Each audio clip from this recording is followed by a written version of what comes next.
দেখতে দেখতে ৬টা ক্লাস হয়ে গেছে। প্রত্যেকটি কবিতার আলোচনায় হয়তো তোমরা সমৃদ্ধ হয়েছ।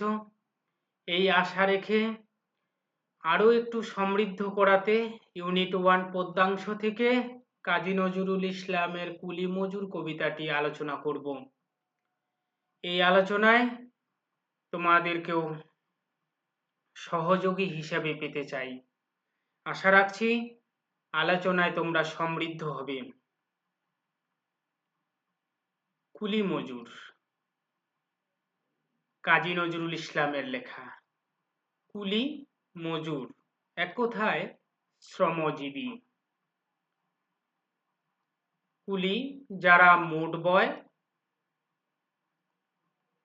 আর মজুর বলতে যারা পারিশ্রমিক নিয়ে কাজ করে। এই কবিতাটি কেন পাঠ্যে অন্তর্ভুক্ত করা হয়েছে তার উদ্দেশ্য সম্পর্কে আলোচনা করিনি।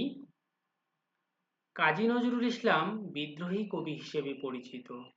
খুবই গুরুত্বপূর্ণ শর্ট কোশ্চেন এখান থেকেও হতে পারে। কাজী নজরুল ইসলামকে বিদ্রোহী কবি বলা হয় কারণ তিনি শুধু ব্রিটিশদের বিরুদ্ধে বিদ্রোহ প্রকাশ করেননি, তিনি সমাজের কুসংস্কারের বিরুদ্ধেও বিদ্রোহ প্রকাশ করেছেন। সমাজের কুসংস্কারের বিরুদ্ধেও বিদ্রোহ প্রকাশ করেছেন। অর্থাৎ তিনি ব্রিটিশদের বিরুদ্ধে শুধু বিদ্রোহ করেননি, তিনি করেছেন এই সমাজের বিভিন্ন ধরনের যে কুসংস্কার রয়েছে সেই কুসংস্কারের বিরুদ্ধেও বিদ্রোহ প্রকাশ করেন। এই কারণে তাকে বিদ্রোহী কবি বলে। তিনি বিদ্রোহী কবি হিসেবেই পরিচিতি লাভ করেছেন বাংলা সাহিত্যে। তার কবিতার বাণী জ্বালাময়, যেহেতু বিদ্রোহ প্রকাশ করেছেন তার লেখায় লেখনীতে, তাই তার কবিতার প্রত্যেকটি বাণী যেন জ্বালাময়। ব্যক্তি জীবনে নজরুল অজস্র কর্মকাণ্ডের সঙ্গে যুক্ত ছিলেন। তার দেশপ্রেম নিখাদ ছিল, অর্থাৎ কোনো ধরনের ঘাত নেই যে তার দেশপ্রেমে।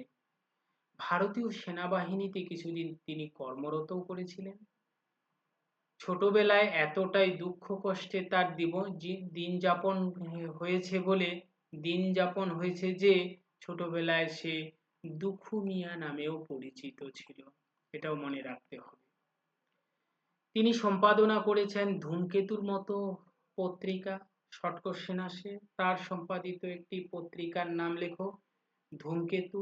আরেকটি পত্রিকার নাম বলা যেতে পারে, সেটি হলো মুসলিম ভারত। মুসলিম ভারত কিংবা বলা যেতে পারে লাঙ্গল। এই তিনটি পত্রিকা তিনি সম্পাদনা করেছেন। যে পত্রিকায় ইংরেজ শাসনের বিরুদ্ধে শানিত আক্রমণমূলক লেখা প্রকাশে ক্ষুব্ধ শাসক পত্রিকাটি প্রকাশ বন্ধ করে দেন। বোঝাই যাচ্ছে তার লেখাই হলো বিদ্রোহমূলক। তার সম্পাদিত ধূমকেতু পত্রিকায় ব্রিটিশদের বিরুদ্ধে আক্রমণ করেছিলেন বলে ক্ষুব্ধ হয়ে সেই সময় শাসক দল তার প্রকাশিত পত্রিকা বন্ধ করে দেয়। নজরুল কারাবন্দীও ছিলেন কিছুকাল। 1926 সালে প্রকাশিত সর্বহারা কাব্যগ্রন্থ কুলি মজুর কবিতাটি সর্বহারা কাব্যগ্রন্থেরই অন্তর্গত। তাহলে আমরা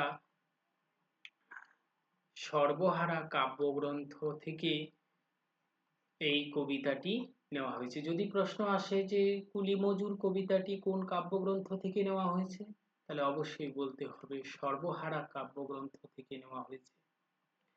তার কবিতায় বিদ্রোহ আছে, সেই সঙ্গে সাম্যবাদের প্রতি তীব্র টান আছে। সাম্যবাদ বলতে সাধারণত জাত পাত ধর্ম অধর্ম সমস্ত কিছু বিভেদ ভুলে গিয়ে এক হয়ে যাওয়া, সমান হয়ে যাওয়া। এই সাম্যের ধারণা মানবতাবাদের দোসর, অর্থাৎ সাম্যের ভাবনা মানবতাকে ডেকে আনে। কুলি মজুর কবিতায় কবি অর্থনৈতিক বৈষম্যের বিরুদ্ধে কলম ধরেছে, তাহলে তিনি এই কুলি মজুর কবিতায় অর্থনৈতিক বৈষম্যের বিরুদ্ধে বিদ্রোহ ঘোষণা করেছেন। সমাজের শোষিত অত্যাচারিত মানুষের প্রতি সহমর্মিতা নজরুলের কবিতার মৌল সুর। অর্থাৎ সমাজের শোষিত নিপীড়িত অত্যাচারিত মানুষের প্রতি তিনি যে সহানুভূতি দেখান, এই কবিতাতেও তার পরিচয় পাওয়া যায়। এটি তার কবিতার মূল সুর। যেখানেই শোষণ অত্যাচার নজরুল তার বিরুদ্ধে বিদ্রোহ ঘোষণা করেন। অর্থাৎ তিনি ব্রিটিশদের বিরুদ্ধে যেমন বিদ্রোহ করেছেন, কুসংস্কারের বিরুদ্ধে বিদ্রোহ ঘোষণা করেছেন। অর্থাৎ যেখানেই তিনি অত্যাচার শোষণ দেখবেন, সেখানেই তিনি বিদ্রোহী হয়ে উঠেছেন। নজরুলের কাব্যের এই বিশেষ দিকগুলির সঙ্গে পরিচয় করিয়ে দেওয়ার জন্যই এই পাঠটি পাঠ্য হিসাবে অন্তর্ভুক্ত করা হয়েছে। বেশ,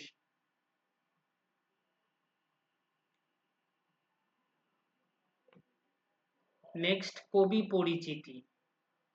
আমরা কবি হিসেবে কাজী নজরুলকে পেয়েছি বিদ্রোহী কবি হিসাবে। তিনি জন্মগ্রহণ করেছেন 1899 সালের 24শে মে ব্রিটিশ শাসিত ভারতবর্ষের বেঙ্গল প্রেসিডেন্সির অন্তর্গত বর্ধমান জেলার চুরুলিয়া গ্রামে। এতটা বড় না লিখে তার পরিচিতি অংশে সরাসরি বলা যেতে পারে কাজী নজরুল ইসলাম 1899 সালের 24শে মে বর্ধমান জেলার চুরুলিয়া গ্রামে জন্মগ্রহণ করেন। পিতামাতার তিনি ষষ্ঠ সন্তান ছিলেন। নজরুলের ডাক নাম দুখু মিয়া। একটু আগেই বলেছি যে আসলে তার দুঃখ কষ্টে দিন যাপন হয়েছে বলে তাকে দুখু মিয়া বলে ডাকা হতো। মাত্র 9 বছর বয়সে পিতার মৃত্যুতে পারিবারিক অনটন তার শিক্ষা জীবনে বাধার সৃষ্টি করে। এমন সময় থেকেই অর্থের সন্ধান নানা রকম কর্মে নিজেকে যুক্ত করতে হয়েছে। কর্মের পাশাপাশি সঙ্গীত নাটক সাহিত্যের চর্চাও করেছিলেন। 1922 সালে প্রকাশিত অগ্নিবীণা কাব্যগ্রন্থ নজরুলের জীবনের স্বতন্ত্র ধারায় সাহিত্যিকের মর্যাদা এনে দেয়। অর্থাৎ তিনি 1922 সালে রচনা করেন অগ্নিবীণা কাব্যগ্রন্থটি। তার মাধ্যমে তিনি অগ্নি কাব্যে যেন বিস্ফোরিত করে দিয়েছেন। তার প্রথম কাব্যগ্রন্থ অগ্নিবীণা। তার বিখ্যাত কাব্যগ্রন্থগুলির মধ্যে রয়েছে দোলনচাঁপা, ছায়ানট, সর্বহারা ইত্যাদি। এবং কবিতা ছাড়াও তিনি বেশ কিছু গল্প উপন্যাসও রচনা করেছেন। তার রচিত গানের সম্ভারটি বাঙালি হৃদয়ের ধন হয়ে রয়েছে। তার রচিত গানগুলোকে আমরা জানি নজরুল গীতি বলা হয়ে থাকে। নাট্যকার হিসাবেও তার কৃতিত্ব ছিল প্রশ্নাতীত। তিনি নাট্যকার হিসেবেও পরিচিতি লাভ করেছেন। 1942 সালে তার বাকশক্তি হারিয়ে যায়। ক্রমে ধীরে ধীরে বাকশক্তি ভারসাম্য হারিয়ে ফেলেছিলেন। বাকশক্তি হারার পরে তিনি তার মানসিক ভারসাম্যও হারিয়ে ফেলেছিলেন। 1976 সালে ঢাকার পিজি হাসপাতালে তিনি মৃত্যুবরণ করেন এবং স্বাধীন বাংলাদেশে নজরুল জাতীয় কবির মর্যাদা অভিষিক্ত হন। বর্তমান স্বাধীন বাংলাদেশে নজরুল একজন জাতীয় কবি হিসেবে পরিচিতি লাভ করেছেন। আমরা জানলাম কুলি মজুর কবিতার কবি কাজী নজরুল ইসলামের পরিচিতি। আমাদের পাঠ্য অন্তর্ভুক্ত কুলি মজুর কবিতাটি এখন আলোচনা করা যাক।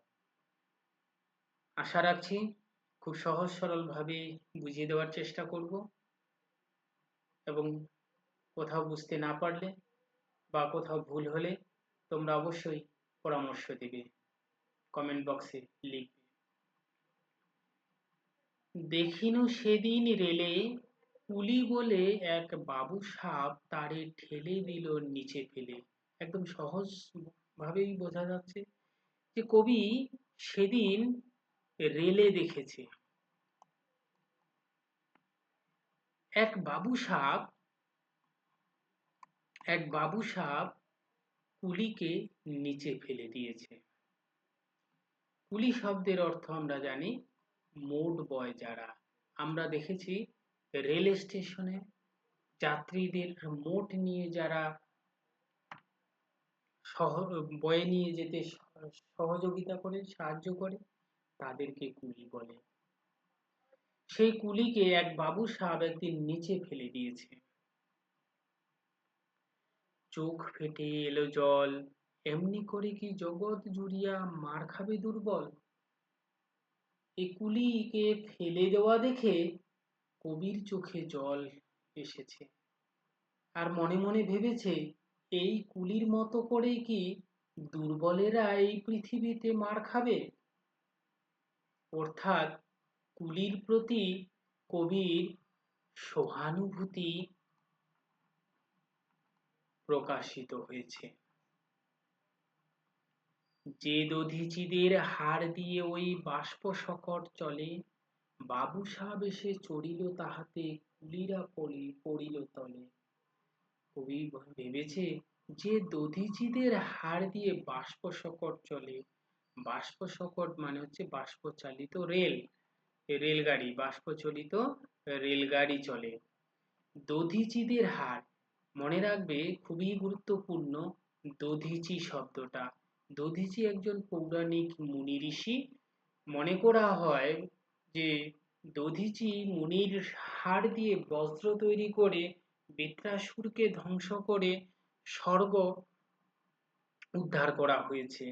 এখানে দধিচি মুনির সঙ্গে এই শ্রমজীবী মানুষদেরকে তুলনা করা হয়েছে,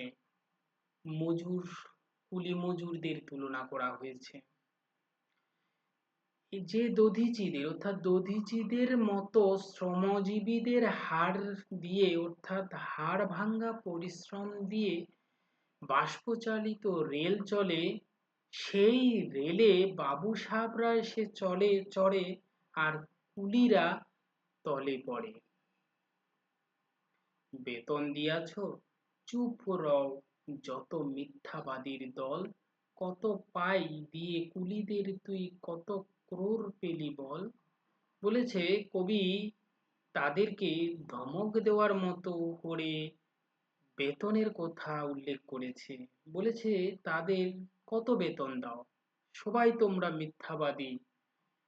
তাদেরকে একটা পাই পরিমাণ বেতন দিয়ে ক্রোর পরিমাণ বেতন তারাই নিয়ে নিয়েছে। অর্থাৎ তাদের শ্রমজীবীদেরকে পরিশ্রমের বিনিময়ে পাই হলো একটা পরিমাপের একক। টাকা পয়সার আগে এই এককটি ব্যবহৃত হয়েছিল। খুবই কম পরিমাণ বলতে এখানে পাই শব্দটি ব্যবহার করা হয়েছে, যে খুব অল্প পরিমাণ তাদের দিয়ে ক্রোর পরিমাণ, বেশি পরিমাণ অর্থ তারাই ভোগ করে চলেছে। রাজপথে তব চলিছে মোটর, সাগরে জাহাজ চলে, রেলপথে চলে বাষ্প শকট, দেশ ছেয়ে গেল কলে। বলতো এসব কাহাদের দান। বলেছে রাজপথে মোটর চলে, সাগরে জাহাজ চলে, রেলপথে বাষ্পচালিত রেল চলে, এবং দেশে কলকারখানায় ভরে গিয়েছে। এগুলো সবই এই দধিচিদের মতো শ্রমজীবীদেরই দান। তোমার অট্টালিকা কার খুনে রাঙ্গা। বলেছে তোমার অট্টালিকা, অর্থাৎ এই বাবু সাহেবদের জন্য তৈরি অট্টালিকা কার খুনে রাঙ্গা। শ্রমজীবীদের হাড় ভাঙ্গা, রক্ত জল করা পরিশ্রমেই তৈরি করা। ঠুলি খুলে দেখো প্রতিটি আছে লেখা। ঠুলি অর্থাৎ আবরণ। ঠুলি মানে আক্ষরিক অর্থে হলো আবরণ। এই আবরণ অর্থাৎ ভাবনার আবরণটাকে খুলে দেখতে বলেছে, নতুন করে তাদেরকে ভাবতে বলেছে। যে ঠুলি অর্থাৎ ভাবনার আবরণটাকে খুলে ভাবলে প্রত্যেকটা ইটে লেখা আছে কে এটি তৈরি করেছে, তার প্রমাণ সেখানে পাবে। তুমি জানো না কো কিন্তু পথের প্রতি ধূলিকণা জানে, ওই পথ ওই জাহাজ সকট অট্টালিকা মানে। তুমি জানো না গো, অর্থাৎ বাবু সাহেবরা জানে না, কিন্তু পথের প্রত্যেকটা ধূলিকণাই জানে যে ওই পথ ওই জাহাজ সকট অট্টালিকা প্রত্যেকেই এই শ্রমজীবীদের শ্রমের বিনিময়ে তাদেরকে সম্মান করে। তারা প্রত্যেকেই জানে তাদের শ্রমের মূল্যকে। আসিতেছে শুভ দিন, দিনে দিনে বহু বাড়িয়াছে দেনা, শুধিতে হইবে ঋণ। কবি আশাবাদী। কবি আশাবাদী কবি আশা প্রকাশ করে বলেছে যে শুভ দিন আসতেছে, একটি ভালো দিন আসতেছে, যেদিন যেদিনে যত দেনা বেড়েছে, যত দেনা এত দিনে বেড়েছে সবগুলো শোধ করে দিতে হবে। হাতুড়ি শাবল গাইতে চালায়ে ভাঙ্গিল যারা পাহাড়, পাহাড় কাটা সে পথের দুপাশে পড়িয়া যাদের হাড়, তোমারে সেবিতে হইল যাহারা মজুর মুটে কুলি, তোমারে বহিতে যারা পবিত্র অঙ্গে লাগালো ধুলি, তারাই মানুষ তারাই দেবতা, গাহি তাহাদেরই গান, তাদের ব্যথিত বক্ষে পা ফেলে আসে নব উত্থান। খুবই ইম্পর্টেন্ট লাইন। কবি মনে করেন যে শুভ দিন আসছে, এতদিনের দেনা সব সেদিন শোধ করতে হবে। হাতুড়ি শাবল গাইতি চালিয়ে যারা পাহাড় ভেঙেছে, পাহাড় কেটে দুপাশে পাহাড় কেটে পথ বানিয়েছে, তাদের হাড় ভাঙ্গা পরিশ্রমে যেন তাদের হাড় পথের দুপাশে পড়ে আছে, তারাই তাদের বাবু সাহেবদের সেবা করতে করতে মজুর মুটে কুলিতে পরিণত হয়েছে। তাদের বহন করতে করতে মজুর মুটে কুলিরা তাদের পবিত্র অঙ্গে ধুলি লাগিয়েছে। কবির মতে তারাই মানুষ, তারাই দেবতা তুল্য, কবি তাদেরই গান গান। তাদের ব্যথিত বক্ষে এই শ্রমজীবী কুলি মজুর মুটেদের ব্যথিত বক্ষে ব্যথা বেদনা পাওয়া বুকে যেন এক নতুন উত্থান হবে। এখানে খুবই ইম্পর্টেন্ট লাইন হচ্ছে যে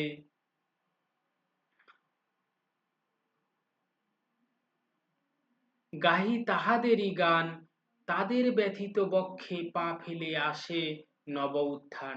এটা ইম্পর্টেন্ট, পরীক্ষায় আসার মতো প্রশ্ন হতে পারে। আমি এই দুটি লাইনের তাৎপর্যটুকু আলোচনা করে দিতে চাই, তোমরা মনোযোগ দিয়ে শুনবে। যে শ্রমজীবী মানুষ সমাজকে গড়ে তুলতে কি করেছে, হাতুড়ি শাবল গাইতি নিয়ে হাড় ভাঙা পরিশ্রম করে। তারা দুর্গম অঞ্চলে পাহাড় কেটে পথ তৈরি করে, সেই পথে চলা যে যানবাহন যে বাহন যে যে বাহন গুলি তাদের পরিশ্রমে অক্লান্তভাবে তৈরি হয়েছে, এগিয়ে চলে। কলকারখানা তৈরি হয়েছে, মাঠে ঘাটে শ্রম দিয়ে তারা এই সভ্যতাকে এগিয়ে নিয়ে গেছে। এই জন্য তাদেরকে তার পবিত্র শরীরে ধুলি লাগাতে হয়েছে। এক কথায় এই যে মানব সভ্যতাটা রয়েছে, এই মানব সভ্যতাকে এগিয়ে নিয়ে যাওয়ার একমাত্র হাতিয়ার হলো এই শ্রমজীবী মানুষেরা, অর্থাৎ মজুর মুটে কুলিরা। তো মানব সভ্যতার কাছে মানব সভ্যতা এগিয়ে নিয়ে যাওয়ার একটা দিক থেকে তাদের কাছেই ঋণী। তাই এই মেহনতি মানুষগুলোর তিনি জয়গান করেছেন। এই মেহনতি মানুষগুলোর কবি জয়গান করেছেন। পরের লাইন দেখো, তুমি শুয়ে রবে তেতলার পরে, আমরা রহিব নিচে, অথচ তোমারে দেবতা বলিব, সে ভরসা আছে মিছে। বলেছে যে তুমি বাবু সাহেবরা তিনতলার উপরে শুয়ে থাকবে, আর আমরা অর্থাৎ কুলি মজুর মুটে আহ, নিচে পড়ে থাকবে। এখানে কবিও আমরা শব্দের মাধ্যমে এখানে কবিও এই মজুর মুটে কুলি এর শ্রমজীবীদের সঙ্গে এক হয়ে গিয়েছে।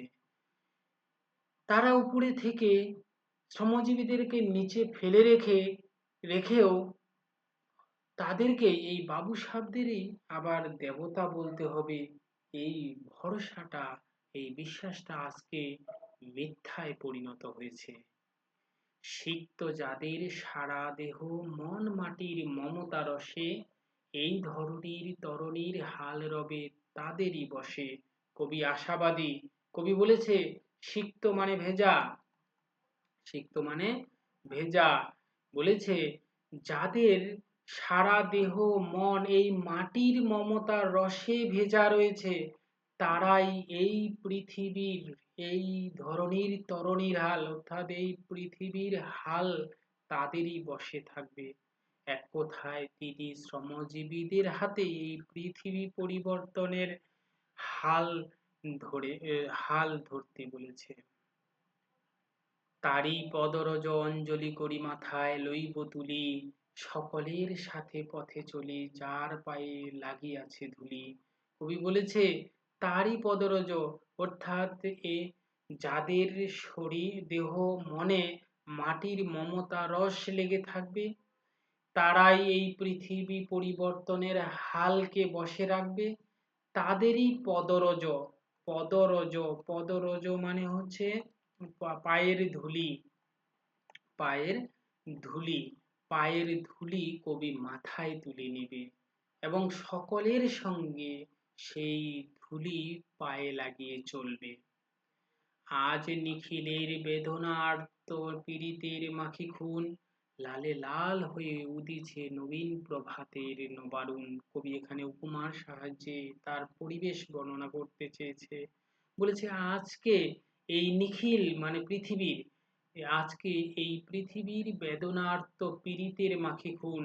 বেদনার্ত পীড়িত, বেদনার্ত পীড়িত বলতে শ্রমজীবীদের কথা বলা হয়েছে। এতদিন ধরে যে বাবু সাহেবরা তাদেরকে অত্যাচার করে এসেছে, লাঞ্ছিত করে এসেছে, তাদের বেদনার বেদনার দ্বারা, বেদনায়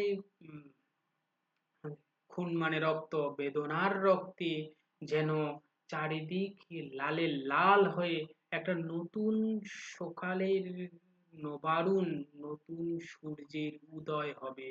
এক কথায় তিনি বলতে চেয়েছেন শ্রমজীবী মানুষদের, শ্রমজীবী মানুষদের বেদনা এবং আর্তের মাধ্যমে একটা নতুন সভ্যতার নবারুণ, অর্থাৎ নতুন সভ্যতার উদয় হবে।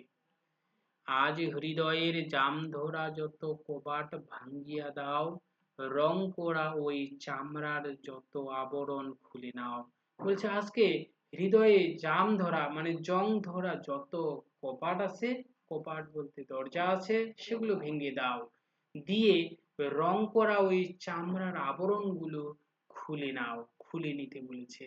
এক কথায় বলতে চেয়েছে এতদিন ধরে যা জং ধরে আছে, চুপচাপ কবাট বন্ধ করে দিয়ে আছে, সেগুলোকে ভেঙে দিয়ে বেরিয়ে আসতে বলেছে এবং রং করা অর্থাৎ মুখোশ পরা যত আবরণ রয়েছে সেগুলোকে খুলে ফেলতে বলেছে।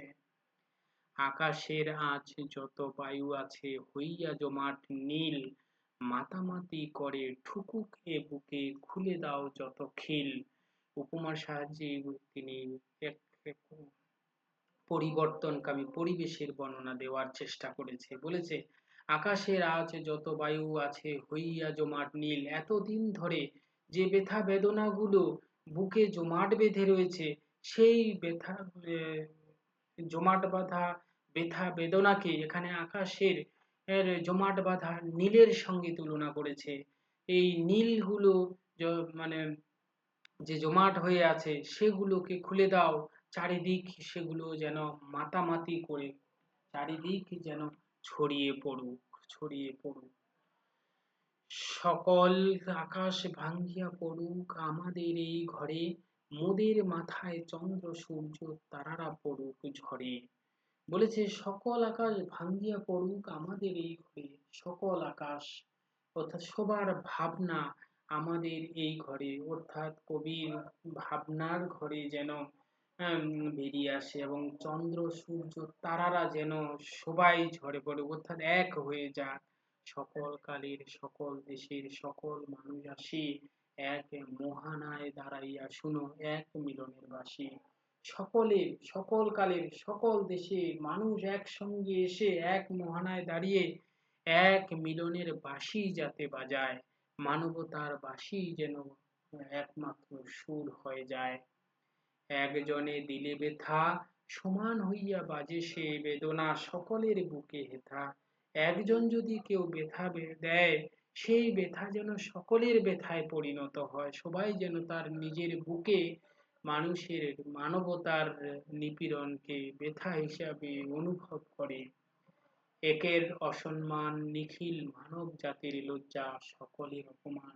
একজন মানুষের যদি অসম্মান হয়, তাহলে মনে করতে হবে যে নিখিল অর্থাৎ পৃথিবীর মানব জাতির লজ্জা, সকলেরই যেন সেটা একটা বড় অপমানের। শেষ বাক্যে বলেছে মহামানবের মহাবেদনার আজি মহা উত্থান, ঊর্ধ্বে হাসিতেছে ভগবান, না নিচে কাঁপিতেছে শয়তান। বলেছে মহামানবের মহাবেদনার, মহামানব বলতে এখানে শ্রমজীবী মানুষদেরই উল্লেখ করেছে। সেই শ্রমজীবী মানুষদের মহাবেদনার, অর্থাৎ এতদিন ধরে পেয়ে আসা বেদনায় যেন এক সংগ্রামের মাধ্যমে মহা উত্থান হয়ে বেরিয়ে এসেছে। এর ফলে ঊর্ধ্বে ভগবান হাসছে আর নিচে শয়তান কাঁপছে। যে শয়তানরা রেলে কুলি বলে তাদেরকে নিচে ফেলে দিয়ে থাকে, সেই ধরনের শয়তানরা শ্রমজীবী মানুষদের মহা উত্থানের মাধ্যমে যেন মহা উত্থানের ভয়ে যেন কাঁপছে। এই হলো কবিতার মূল বিষয়। আমরা পাঠ বোধ অংশটুকু যদি পড়ে নিই, তাহলে সহজে একটা আইডিয়া পাবো কবিতার ভিতরে আসলে কবি কি বলতে চেয়েছে। তারপরে আমি সারাংশ অংশটুকু একটু বলে দেওয়ার চেষ্টা করব। প্রদীপের নিচেই জমাট বাঁধে অন্ধকার। অবশ্যই আমরা দেখি প্রদীপের নিচেই সাধারণত অন্ধকার থাকে, একদিকে আলোয় আলোকিত হয়ে ওঠে, অপর পাশটা অবশ্যই একটু অন্ধকারাচ্ছন্ন বা ছায়াচ্ছন্ন হয়ে থাকে। মানুষের সভ্যতায় যাবতীয় স্বাচ্ছন্দ্য সহজলভ্য হয়ে শ্রমজীবী মানুষের শ্রমের বিনিময়ে, অথচ সেই স্বাচ্ছন্দ্যের কোনামাত্র তারা ভোগ করতে পারে না। কবি বলেছেন যে মানুষের সভ্যতায় যাবতীয় স্বাচ্ছন্দ্য সহজলভ্য, অবশ্যই যন্ত্রের প্রযুক্তির কারণে মানুষের সবকিছুই সহজলভ্য হয়েছে, কিন্তু শ্রমজীবী মানুষেরা তাদের শ্রমের বিনিময়ে সেই স্বাচ্ছন্দ্যটা ভোগ করতে পারে না। হাতুড়ি শাবল গাইতি চালিয়ে যারা সড়কপথ নির্মাণ করেন, তারা কখনো দ্রুতগামী মোটরের আরোহী হন না। অবশ্যই আমরা বাস্তবেও দেখি যারা এত পরিশ্রমের মাধ্যমে নিত্য নতুন জিনিসপত্র তৈরি করে, অথচ তারা সেগুলো ভোগ করতে পারে না। যারা অট্টালিকা বানায় ঘাম ঝরিয়ে তাদের নিবাস ঝুপড়িতে, তারা বাস করে এক ঝুপড়ি ছোট কোঠা বাড়িতে। এই বৈষম্য কবিকে পীড়িত করেছে। এই অর্থনৈতিক এই সামাজিক বৈষম্য কবি মেনে নিতে পারেনি। শুধু পীড়া অনুভবই নয়, লেখক এই বঞ্চনার বিরুদ্ধে বিদ্রোহ ঘোষণা করেছেন। আমি শুরুতেই বলেছি কবি বিদ্রোহী কবি হিসেবে পরিচিত, কারণ তিনি শুধু ব্রিটিশদের বিরুদ্ধে বিদ্রোহ ঘোষণা করেছেন সমাজের বিভিন্ন ধরনের বৈষম্য কুসংস্কারের বিরুদ্ধে। ঠিক একইভাবে এখানে এই শ্রমজীবী কুলি মজুর মুটেদের প্রতি যে বৈষম্য বঞ্চনা রয়েছে, সেই বঞ্চনার বিরুদ্ধে তিনি বিদ্রোহ ঘোষণা করেছেন। তিনি মনে করেন একদিন এই পৃথিবী কর্তৃত্ব দায়িত্ব তুলে নিবে শ্রমজীবী মানুষেরা, আমরা দেখেছি কবিতায় তিনি সেই আশাই প্রকাশ করেছেন। নবারুণ অর্থাৎ নতুন অরুণ, নতুন অরুণ, নতুন অরুণ, নতুন অরুণ, নবযোগ অরুণ, নবযোগ অরুণ, নবারুণ, নতুন সূর্যের কথা বলা হয়েছে। কিন্তু এখানে নতুন সূর্য বলতে নব সভ্যতার কথা বলা হয়েছে। শ্রমজীবী মানুষেরাই তার হাল ধরবে। মহামানবীর মহাবেদনার মহা উত্থান কবি প্রত্যক্ষ করেছেন। অর্থাৎ কবি শ্রমজীবীদের মহামানব বলেছে, তাদের মহা বেদনার মাধ্যমে এক মহা মহান উত্থান তৈরি হবে, সেটি প্রত্যক্ষ কবি প্রত্যক্ষ করেছেন, আশা প্রকাশ করেছেন। এই বিশ্বাস আমাদের আশার আলোর পথ দেখায়। এখনো সমাজ ব্যবস্থায় বৈষম্য দূরীকরণে মাঝে মধ্যে কবির এই কুলি মজুর কবিতাটি প্রাসঙ্গিক হয়ে দাঁড়ায়। আশা করি কবিতাটির ব্যাখ্যা এবং বিভিন্ন শব্দের অর্থ তোমাদের বুঝতে হয়তো অসুবিধে হয়নি। তা সত্ত্বেও যদি কোথাও কোনো অসুবিধে তৈরি হয় অবশ্যই কমেন্ট বক্সে লিখে জানাবে। আমরা শব্দার্থের দিক থেকে বাবুসাব শব্দটির অর্থ জেনে নিই। বাবু সাহেব হলেন বাবু সাহেব। বাবু শব্দের আবিধানিক অর্থ শৌখিন বা বিলাসী ব্যক্তি। সঙ্গে সাহেব যুক্ত করে এখানে ধনী ব্যক্তিদেরকেই চিহ্নিত করা হয়েছে। অর্থাৎ কবিতাতে অভিজাত সম্প্রদায়ের শোষক শ্রেণীর প্রতিনিধি হিসাবে বাবু সাহেবকে চিহ্নিত করা হয়েছে। দধিচি, দধিচি আমি একটু আগে বলেছি যে একজন জনৈক মুনির কথা বলা হয়েছে। যে মুনি বৃত্রাসুর যখন দেবতাদের স্বর্গ দখল করে নিয়েছে, স্বর্গ থেকে দেবতাদের বিতাড়িত করে দিয়েছে, তখন দেবতারা জানতে পারে যে এই দধিচি মুনির অস্থি দিয়েই একমাত্র অস্ত্র তৈরি করে বৃত্রাসুরকে নিধন করা সম্ভব হবে। একথা জানতে পেরে দধিচি মুনি স্বেচ্ছায় দেহত্যাগ করে দিয়েছেন এবং তার অস্থি দিয়ে বজ্র তৈরি করেছেন এবং সেই বজ্রে বৃত্রাসুরের বিনাশ করে দেবতাগণ স্বর্গকে পুনরুদ্ধার করতে পেরেছে। ঠিক একইভাবে শ্রমজীবী মানুষদেরকে দধিচি মুনির সঙ্গে দধিচি মুনির সঙ্গে তুলনা করে দধিচি মুনির সঙ্গে তুলনা করেছেন। দধিচি মুনি যেমন স্বেচ্ছায় তিনি জীবন দান করেছে, তেমনি শ্রমজীবী মানুষেরাও এই সভ্যতাকে এগিয়ে নিয়ে যাওয়ার জন্য স্বেচ্ছায় তাদের হাড় ভাঙ্গা পরিশ্রম দান করে চলে। বাষ্প শকট মানে বাষ্পচালিত রেলগাড়ি। পাই বলতে প্রাচীন মুদ্রা বিশেষ 1 পয়সার 3 ভাগের 1 ভাগ, অর্থাৎ একটা ক্ষুদ্র পরিমাণ কথা এখানে উল্লেখ করা হয়েছে। মুটে মানে ভার বহনকারী এবং সিক্ত বলতে এখানে ভেজা অর্থে ব্যবহার করা হয়েছে। আমি তোমাদেরকে অলরেডি এই সব শব্দের অর্থ বলে দিয়েছি। তবে একটি গুরুত্বপূর্ণ প্রশ্ন তোমাদেরকে জানিয়ে ভিডিওটি শেষ করি। গুরুত্বপূর্ণ প্রশ্নটি হলো যে বড় প্রশ্ন হিসেবে কবিতার মাধ্যমে কবির সাম্যবাদী চেতনা প্রকাশিত হয়েছে, বা কবি এই কবিতার আলোকে সাম্যবাদী চেতনাকে আলোচনা করো।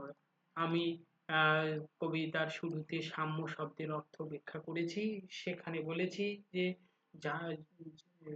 জাতি ধর্ম বর্ণ নির্বিশেষে একটা সমান ভাব থাকবে, অর্থাৎ কোথাও কোনো ভেদাভেদ বৈষম্য থাকবে না, বঞ্চনা থাকবে না। এই ধরনের একটি সমাজের তিনি কল্পনা করেছেন। এই কবিতাতে ঠিক একইভাবে দেখা যাচ্ছে এখানে একটি ভেদাভেদ রয়েছে, অর্থনৈতিক বৈষম্য রয়েছে। একদিকে রয়েছে কুলি অর্থাৎ শ্রমজীবী নির্যাতিত সমাজের প্রতিনিধি, অন্যদিকে রয়েছে বাবু সাহেব অর্থাৎ অভিজাত সম্প্রদায়ের বাবু সাহেব বা বাবু সাহেব অভিজাত শ্রেণীর শোষক অত্যাচারী মানুষের প্রতিনিধি, যার মাধ্যমে সমাজে একটা কঠোর বৈষম্য তৈরি হয়েছে, যেটা কবি চাননি। এবং কবি আশা প্রকাশ করেছে এই বেদনা বঞ্চনা দূর করে প্রত্যেক মানুষই এক মহানায়সে এক মিলনের বাঁশি বাজাবে, অর্থাৎ মানবতার বাঁশি, মানবতার সুরই ধ্বনিত হবে। একজন মানুষকে কোনোভাবে যদি ব্যথা দেয়, তাহলে সেই ব্যথা প্রত্যেকের বুকে এসে আঘাত করবে এবং একজনের অসম্মানকে সকলের অসম্মান অপমান হিসেবে গ্রহণ করবে। অর্থাৎ তিনি এক সাম্যের কথা বলেছে, সমান প্রকৃতির কথা বলেছে। এই সাম্য চেতনার আলোকে কবিতাটি আলোচনা বড় প্রশ্ন হিসেবে গুরুত্বপূর্ণ রয়েছে। আশা করি তোমরা ভিডিওটিকে উপভোগ করেছো। আর তা সত্ত্বেও কোথাও সংশয় থাকলে অবশ্যই জানাবে এবং এই চ্যানেলটিকে সাবস্ক্রাইব করে রাখবে। 40টি ভিডিওই ধাপে ধাপে তোমরা পেয়ে যাবে এবং সিলেবাসটিকে সম্পূর্ণ করবে, ভালোভাবে বুঝে নিয়ে পরীক্ষা ভালোভাবে দিয়ে আসবে। আশা রাখছি কোনো প্রশ্নই তোমাদের আটকাবে না, সংশয় থাকবে না। ভালো লাগলে লাইক, কমেন্ট, শেয়ার করবে এবং কোথাও ভুল কিংবা আরও কিছু প্রয়োজন থাকলে পরামর্শ দেবে। ইমপ্রুভ করার চেষ্টা করা হবে। ধন্যবাদ সবাইকে।